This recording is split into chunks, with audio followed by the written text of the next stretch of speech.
What's up, everybody? Welcome back to another edition of the Daily Betslip. I'm here with my guy, Ben Heisler. We got a packed show for you tonight. We're diving into some game of the night, little NBA Summer League action between the number one pick, Paolo Banchero, and the number three pick, Jabari Smith. We got a nice segment for you on the AL MVP. There might be a little debate there, if I'm not mistaken. But Just Ben, a how we tad, doing, just man? a tad. There's not going to be too much fighting words here, Peter. I think we'll be able to get through it relatively civilly. But yeah, maybe a glove or two will come out. You never know. You never know. It was, whenever we're talking Yankees, there's going to be something's going to happen in terms of either a jab being thrown. That's Somebody's got true. to say something. That's true. But yeah, we got a jam-packed show for you guys. We're going to get to our best bets in a couple minutes. And speaking of my Yankees, Ben, we had a bad beat in the Yankees Pirates game last night. Kind of a wild one. I didn't even stay up to watch the end of this one. It was 11-0 when I think, or 9-0 when I decided. I was like, all right, they got this one in the bag. But the Yankees were up 5-0 going into the eighth. The over/under, I believe, was at 9 It and a half. was. Yeah, Yeah, over under was actually just at 9. So you just were at 9. looking at a point where it was if you had to deal with the push, if you had the under, I suppose it was okay. But then an 11 spot in the eighth and ninth inning that the Pirates just decided to go ahead and punt on that one. So 5-0 in the seventh inning. All of a sudden, you look up, it's 16-0 by the time the game is over. So for those of you that felt, the Pirates won't be able to hit, maybe the Yankees get to the point where they need to get to. You were right, but the under still ended up just going completely out the weight side. And boy, I've been on several ends of those, Peter, where you feel like you have it right, where you're like, okay, I feel like this team, even if they score, the other team isn't going to be able to get any runs across the plate. You still feel confident in the under, and then it just gets completely out of control. And that's a brutal bad beat from last night.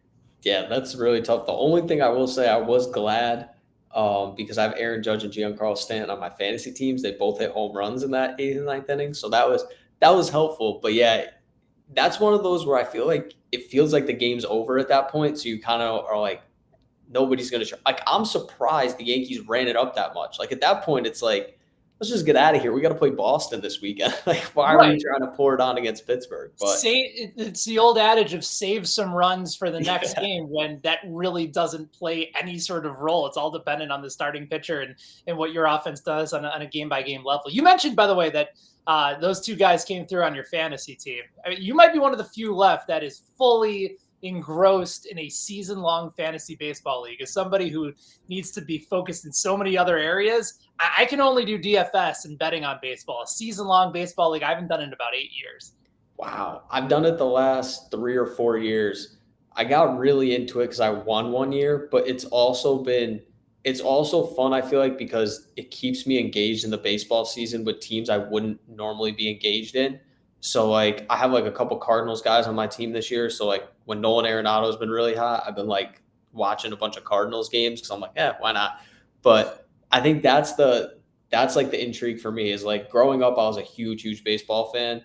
And I like some of the interest has dwindled over time, just like with the way like some of my favorite players are no longer play. Like I was a Derek Jeter guy growing up, but now I'm like, if I play fantasy baseball, like I can get into a random game at 9-10 between the Diamondbacks and the Reds, and there's some value to it to me. And I'm like, you know what? Why not? So Perfectly reasonable. I would contend that you can still get that same rush from daily fantasy as well as from betting, but yeah, I know for sure you're locked in. So when it comes to baseball plays from you, I know that you're keeping tabs on all of them for multiple reasons besides trying to give out a good bet. exactly. So speaking of good bets, we got our best bets. You like that segue, Ben? That was pretty Yeah, good. that was good. I was gonna give a little bit of caveat of we'll see. We'll see how good of them they are. But Yeah, that's true. fairly That's true. confident today. That's very true. But we could start with our Twitter best bet because we had a Twitter response today in here from our guy Cody Wells. Got it up right here on the screen. Jock Peterson over 1.5 total bases. He's hitting 571, 625. Wow, holy moly. In 14 at bats against Joe Musgrove. He also has a home run prop at plus 340, and he has 4 homers off Musgrove in his career. That is absolutely insane. I mean, Cody does an unbelievable job of finding these like hitter props every day. Like I don't normally Yes. dive into hitter props, and he finds some. his arguments, I'm just like, I mean, yeah, that makes a ton of sense looking at those numbers right there. I agree. I feel like his numbers have been really, really good the last few weeks. He's had a couple bad beats along the way. I will say this about Jock Peterson. That is not a guy that you fade when he is hot. He's incredibly streaky, much like my home run daily dinger pick of the day in Kyle Schwarber. I know that game, I believe, is underway, so we'll have to see whether or not he comes through. But yeah, you ride the Jock train, especially against Musgrove, who Matt DeCero wrote about over at BetSided today, that even though his numbers overall have been excellent, he's starting to show a little bit of wear and tear. That regression starting to come through. He's not striking out, Peter, as many guys as he was in the early portion of the season. You're starting to get more of an updated scouting report on Musgrove. And while he's still been very, very good and deserving of an all-star nod, this might be an ideal time to jump on board and attack Musgrove as opposed to being on the other side.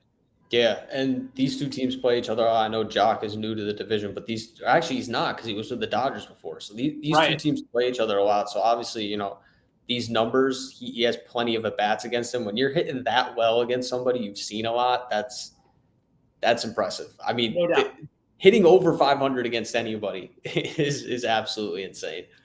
All right, Ben, let's get into our best bets. I got a couple plays in the NBA, one in Major League Baseball. I know you got a couple in the WNBA, but let's do our MLB picks first. Let's bounce those back and forth. So where are you looking tonight? All right, so let's start with one play on the Major League Baseball side. I'm going with you mentioned the St. Louis Cardinals and how sometimes you'll get involved in a lot of those games. And I don't think this is going to be the time that you're going to want to watch them, because Matthew Liberatore is on the mound for them, and he has not had a good season up against the Atlanta Braves. So the bet for tonight is the Atlanta Braves' first 5 over 2.5 runs. It's juiced a little bit up to -140, but I think with good reason. So Liberatore has a 5.66 ERA, but his actual expected ERA is even higher, almost about 0.6 runs higher at 6.24. So whether you're looking at his actual numbers or his expected numbers, both of them are on the terrible side. He's also walking just under 5 guys per 9 innings, and he's also given up a bunch of dingers too, less than 2 home runs per 9 innings. I also saw this note from Fantasy Lab, so I want to shout them out. Dansby Swanson and Austin Riley, they have 21 hits in their last 6 games. They've driven in 14 runs. They've scored 10. And Riley has been awesome. He's got 3 dingers and 4 doubles, I believe. And I'm not sure whether or not he was your daily dinger pick or not, Peter, but I know he's on. Yes. So there you go. So we're actually a little bit simpatico here because I think Riley is once again on a pace to have a terrific game tonight. 3 home runs, 4 doubles in his last 6 games. His OPS right now, Peter, is 1.563 during that time. Just absurd numbers. So the top of the lineup is locked in. They're going to have a couple times through the order to face a struggling Cardinals pitcher. And I think over 2.5 in the first 5 innings feels very reasonable, even with the juice at -140. Yeah, I like that play a ton. Like you said, I'm on Austin Riley for my daily dinger today. I think they get to him. And Spencer Strider's been really good for the Braves, so I wouldn't mind taking. I know the Braves money line was crazy, but I think it was their run line was like -110. Yeah. Wouldn't mind taking that tonight either. In that game. As for my MLB play, this one could go very, very bad if it doesn't hit. Tony caveat right at the front of it. Just I'm putting it out here. I might be jinxing this because Tony Gonsolin has not lost a start all season. He's 10-0 right now. Has not lost a decision all year. I'm betting him to get a win tonight, +105. And the big reason why, Ben, he's gotten the decision in 6 of his last 7 starts. And he's really been going deep into these games. He's pitched 6+ innings in 7 of his last 9 games, and he's gone into the 6th inning in all 9 of those games. So he's really like working his way into these games. I'm fading your beloved Chicago Cubs, so I apologize. But this Cubs team is they're just not that good. Mark Leiter Jr. is going to be on the mound. I think the Dodgers can knock him around a little bit. So Gonsolin, he's been money all year if you've been betting on him.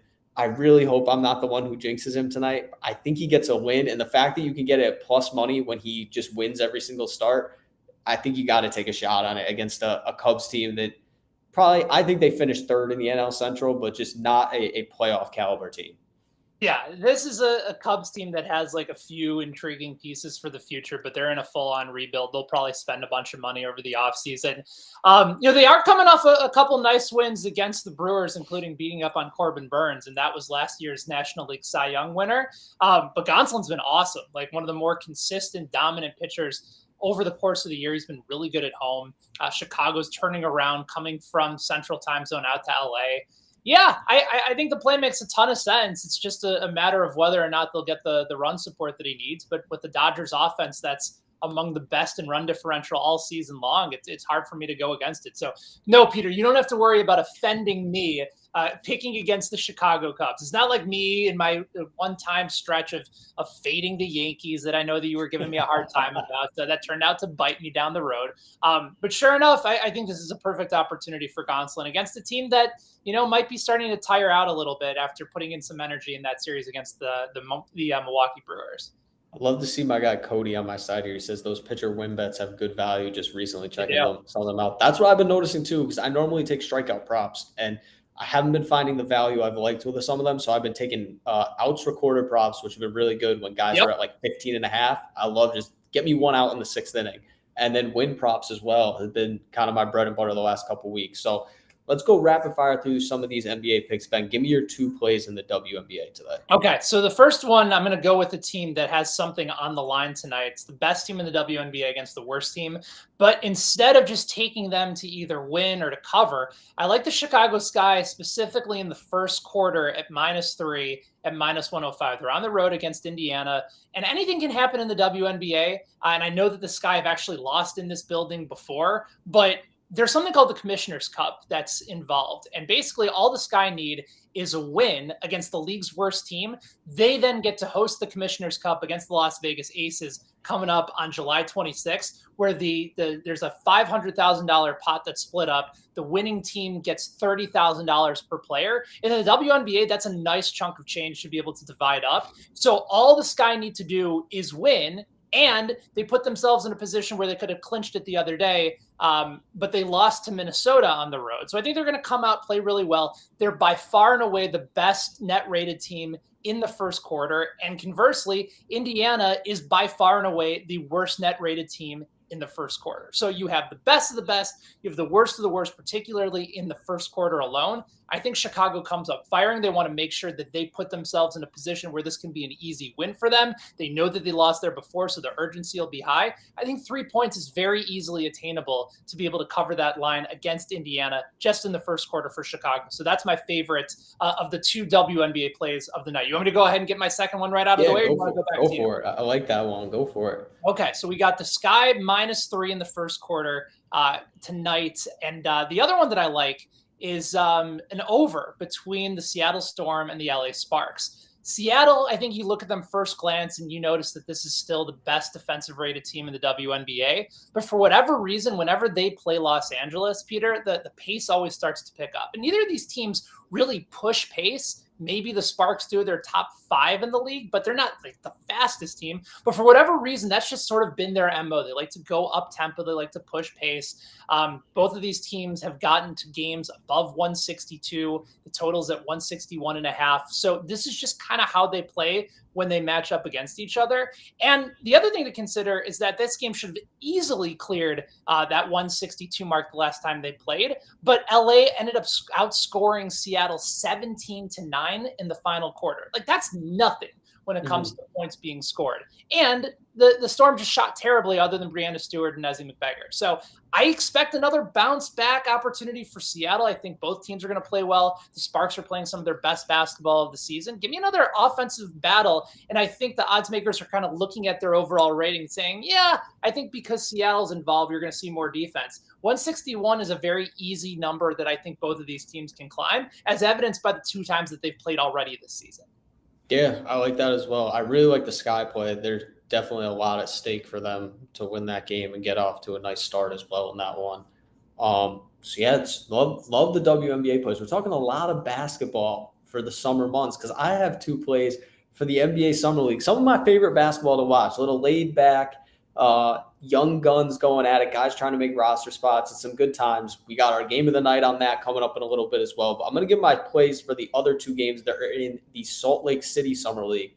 The first one I'm looking at is the Grizzlies Jazz matchup. I'm taking the under 171.5 in this game. The Jazz have arguably the worst Summer League team of anybody. They don't have their first round pick, Walker Kessler.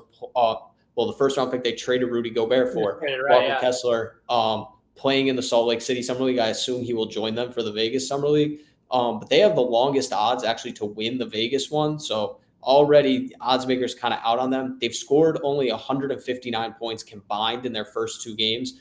They've really struggled on offense. They don't have a lot of these teams you see like guys they have NBA level talent on their teams. Jazz really don't have that. They have maybe one or two. They sat Jared Butler, who was their second round pick last year in Wednesday's game. And they're playing a Grizzlies team that struggled, only scored 71 points against the Thunder yesterday. And they sat four of their key guys, Xavier Tillman, Zaire Williams, Jake LaRavia, all in that game. There's a chance those guys could play tonight. These rotations are really flexible during the Summer League. Obviously, it seems like the Grizzlies don't want their guys to play it back-to-back. But at the same time, these two teams both went way under this number in their last game. I think we see the same thing again tonight. And like I said, for the Jazz, for both these teams, it's their third game in 3 days. So some of these guys are going to have a little bit of tired legs. I'm going to bet on that, take the under in this one. And then the other play I have, taking the Oklahoma City Thunder to stay undefeated in the Salt Lake City Summer League, go 3-0. They're dogs against the Philadelphia 76ers. I don't really see this one, Ben. The Thunder have blown out the two teams they played so far. They won by 37, or they've outscored them by 37 points over these two games. Maybe there's a chance Josh Giddey or Chet Holmgren doesn't play in this one, but they played in the back-to-back. I don't see why you don't just play them at least a little bit tonight. And as it is, the Thunder, their entire roster, they have 6 NBA level guys that are playing in the Summer League because they have such a young team. Aaron Wiggins, Jeremiah Robinson Earl, they have Trey Mann. They have a ton of NBA talent. The Sixers have some NBA talent too, but they did the same thing as the Grizzlies. They sat a lot of those guys yesterday. They've played 2 close games. I think it's worth taking a shot on the Thunder. I think Josh Giddey could win Summer League MVP. He has looked unbelievable these first 2 games. So I like the Thunder as a short dog tonight. I think it's worth taking a shot on them. I think that makes a ton of sense, and especially considering how dominant the Thunder have been and knowing the importance of the Summer League for them more so than the Sixers.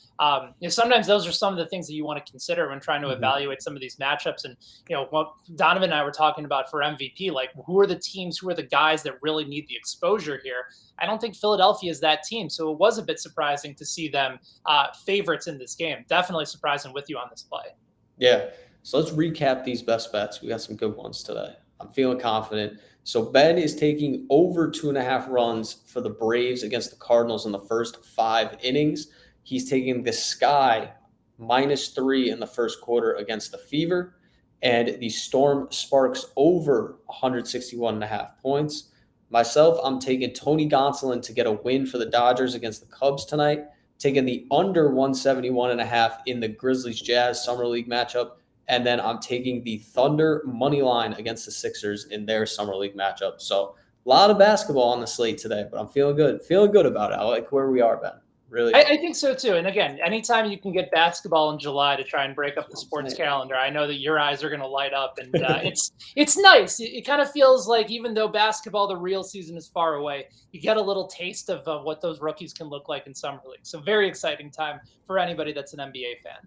Yeah, it's some good times. And I did say at the beginning of the show we were going to debate some Yankees. We are going to debate some Yankees right now because we're talking AL MVP, Shohei Ohtani versus Aaron Judge. Shohei Ohtani was lights out last night, had another great start on the mound, still hitting the ball well, really just making history almost every single night he steps on the field, which is kind of crazy. But my guy, Aaron Judge, is the odds-on favorite at WinBet right now. He's -135. Ohtani is behind him at +175. So, Ben, the floor is yours. Make your case. Who's the AL MVP? You kind of sold it for me, Peter. It's Shohei Ohtani, and it's not to take away from a terrific season that Aaron Judge has had, but I think it goes to the idea of, yes, the Yankees are the best team in baseball, and Judge has been has played a prominent role in it. But you just said it. Like Ohtani is making history every time he not only lines up to go at the dish, but also when he's on the mound. Like this is somebody that is a top WAR leader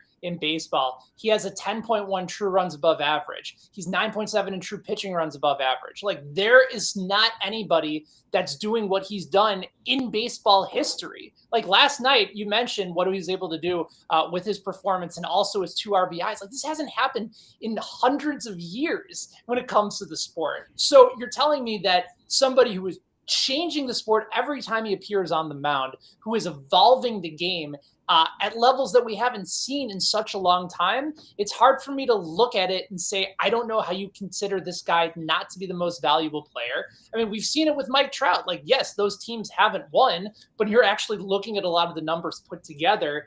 Unequivocally, he was the most valuable player in the league, even though his team around him wasn't necessarily producing. I don't think you can hold that against Ohtani with this team having their struggles this year. It's just not fair to him. Just like for pitcher win stats, I know you're betting on Tony Gonsolin to get it done tonight, but in reality, all he can do is limit the amount of runs scored for the opposing team. The wins don't really apply because there's nothing that he can do on his end to make sure that he gets it. I think it's the same thing in the AL MVP race, and it's part of the reason that I think Ohtani is a good value because he's still plus value and because everybody loves Aaron Judge because the Yankees are good and he hits big dingers and he's lots of fun and he has his own Subway sandwich and all those things are lots of fun, Peter, but he's not the MVP. Shohei Ohtani is. So you make a compelling point. we say Aaron Judge isn't the MVP, but yeah, Aaron Judge is the best player on the best team in baseball. And the best team in baseball by a wide margin right now at this point in the season. I think the thing that gets lost, and I argued this with Reed today in our article, so you can check that out over on BetSided, is like the advanced numbers, the WAR, it doesn't favor Judge. Part of that is not his fault. His team has been very, very good this year. So what helps Ohtani in the WAR scenario doesn't really help Aaron Judge in the WAR scenario. He still has a 3.6 WAR. He's still 4th in baseball in WAR this year. It's not like he's 15th. He's still in the top 5. Aaron Judge has the most homers in baseball. He has the most runs batted in baseball. He scored the most runs in baseball. He has an OPS plus. League average is 100. His is at 180. And we talk about Ohtani. Obviously, the pitching aspect, there's nothing anybody in baseball can do to match what Ohtani does because he hits and he pitches. But Aaron Judge, the thing that is lost on a lot of people, and maybe it's just because I'm a Yankees fan, Aaron Judge seamlessly transitioned to playing everyday center field for the Yankees this year, which in turn has made them a better team because it's helped them get Giancarlo Stanton in the lineup more. It's helped them get other players. Matt Carpenter played the outfield yesterday in the lineup. And Aaron Judge has been great in center field. This year right now, his number for, I don't want to butcher the stat, it's total zone fielding runs above average. So what that is the number of runs above or below average a player is worth based on the number of plays they've made in the field that season. Aaron Judge's is 5. To put this in perspective, Yordan Alvarez, who plays left field for the Astros, he's 3rd in the MVP odds at plus 700. Playing his natural position, his number is 2. So Aaron Judge is more than twice the fielder that Yordan Alvarez is. He's playing center field for the best team in baseball. They have gotten significantly better by having him play that position. That's not the reason he's the MVP, but I think that adds to his value. We talk about like what does this player bring to the team in terms of, for Ohtani, it's every time he starts, it seems like the Angels win at this point. Thing is, the Yankees, they need Aaron Judge in that lineup. He extends the lineup. He makes their defense better. And to put it in perspective, I just don't know how you can give the MVP to a guy who's going to be on a team that may finish in 4th place in their division, who had an awful losing streak in the middle of the season, versus a guy who's going to put up comparable numbers and be on the best team in baseball. Like, I know baseball has not strictly looked at that for MVP, and I get the reasoning why. But I find it really hard when you look at other sports. Like, you can put up the greatest numbers in the world. If your team doesn't win any games, I can't in the right mind say you're the most valuable player in baseball and your team finished 15 games below 500. Meanwhile, the guy who had similar stats to you and his team won 105 games, he doesn't deserve the MVP. To me, I think it's a little backwards. So personally, I think Aaron Judge right now is going to win MVP. I wouldn't bet on him at minus 135 because there's no value there, but I think he's the MVP and rightfully so the odds-on favorite. Yeah, again, those are compelling points about Judge, especially from the not only the offensive perspective, but the fact that he is playing center field and has done a nice job of it. Like that is substantial. And we talked about part of these years that Trout was winning MVP. Yeah, it's because the defense was terrific in addition to his all-around offensive game as well. Like those things are all important. Those are all significant. But again, like yes, if you took away Judge off the Yankees, they'd still, I believe, would be a first place team in a very tough division. He's been great. I don't know where the Angels would be without Shohei because he's been their best pitcher and arguably their best hitter this year as well. So factoring in both of those into the equation, it's hard for me to put any blame on him because the Angels stink. Like there's great players. Like you watch Carmelo Anthony be a great player in New York with the rest of the team that was terrible around him.